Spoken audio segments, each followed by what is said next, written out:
saying like talk. No, you're good. Yeah, but they're taking real videos. For those who don't know, I love a good dad joke. So my speech is obviously filled with them. However, dad jokes can often fall flat. So I will help you out. When I raise the paper, that is your cue to laugh. Let's try it out. So for those of you who actually don't know me, I've been brothers with Robert since the day I was born. Yes, that's right. I'm John, his better-looking younger brother. I didn't raise the paper, don't laugh. That's not a joke. As I was writing this speech, I realized that I have to tread lightly, because Robert is going to be my best man in 20 days. So I won't mention any embarrassing stories, like the time in high school when he pissed in a trash can.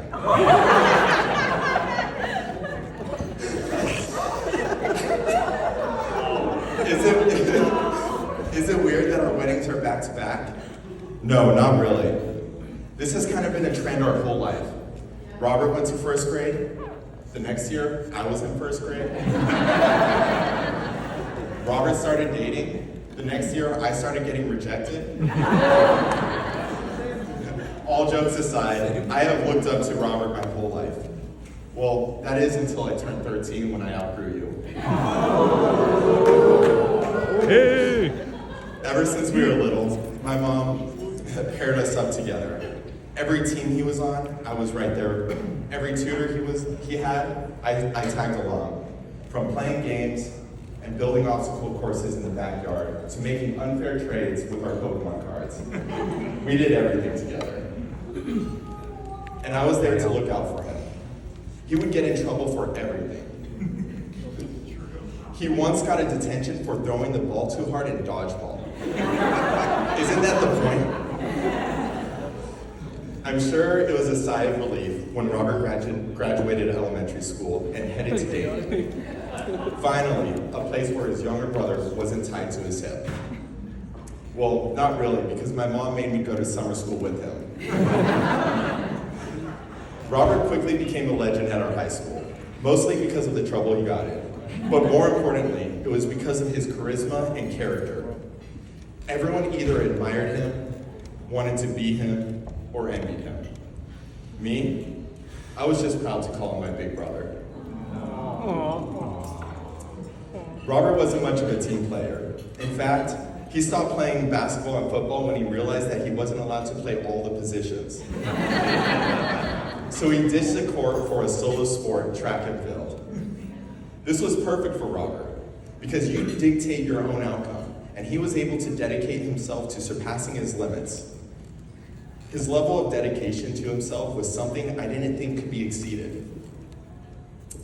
But one day he brought home another girl. The more I saw them together, the more I noticed something different about Robert. I realized that the level of dedication he gave himself over the years paled in comparison to the commitment he shows to Mandy. My first impression of Mandy came when Robert and I booked a tea time at 7 a.m. in San Diego. We picked her up at 4 a.m. She was in the car the whole time, sleeping, while we played for 5 hours. That's when I knew she was a keeper.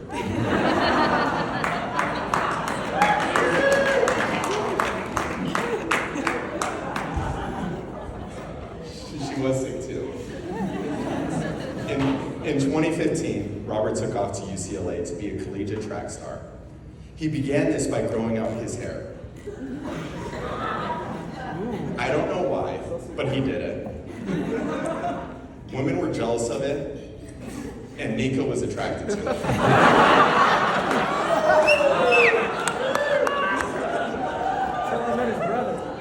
My family could hardly recognize him, but I realized Robert was 8 years too early. They just started letting men compete in women's sports.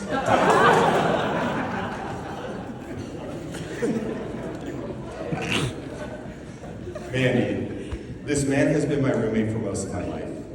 He is one of the best guys I know. There were times in my life where I lost the path of faith. and Robert was right there to light the way. He has always been there for me at all stages of my life. I'll end with this. Robert, reflecting on your life, you've accomplished so much. You have taken on many roles. You were once a mischievous kid, a troubled douche, the high school hero, from a collegiate athlete to almost a priest, to becoming a rancher to a welder. But one thing I know you'll always be is an incredible husband. If we could raise our glasses and congratulate Robert and Mandy for finding the love of their life.